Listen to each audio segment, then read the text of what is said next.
Guys, మనం రీసెంట్గా 3 to 4 days నుండి న్యూస్లో చూస్తున్నాం. IndiGo flights crisis, approximately 1800 flights cancel అయ్యాయని చెప్తున్నారు. దానివల్ల ఇండియన్ ఎకానమీకి బిగ్గెస్ట్ థ్రెట్. ఎందుకంటే ఎయిర్పోర్ట్స్ అన్ని జనాలతో బస్ స్టాండ్స్, రైల్వే స్టేషన్స్ లాగా తయారయ్యాయి.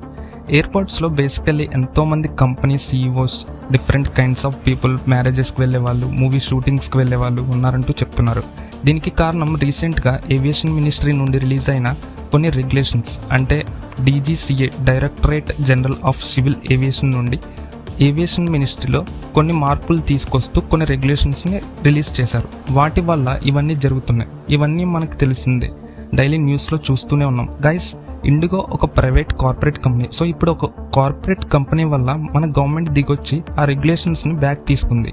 వాళ్ళు ఒక్క రోజులో మొత్తం ఇండియన్ ఎకానమీని డిసైడ్ చేశారు అండ్ థ్రెట్ని బిల్డప్ చేశారు. సో ఒక్క కంపెనీ వల్ల ఇంత లాస్ అయితే మన కంట్రీలో పోర్ట్స్, స్టీల్ ప్లాంట్స్ ప్రైవేటైజేషన్ చేస్తున్నారు.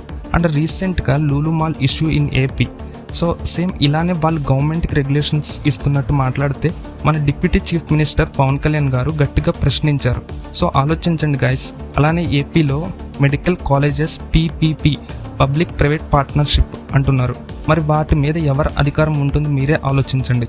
దీని మీద కూడా పవన్ కళ్యాణ్ గారు ప్రశ్నించాలని కోరుకుంటున్నాను. సో దీని మీద మీ ఒపీనియన్ ఏంటో వెంటనే కామెంట్ బాక్స్లో కామెంట్ చేసేయండి. జై హింద్.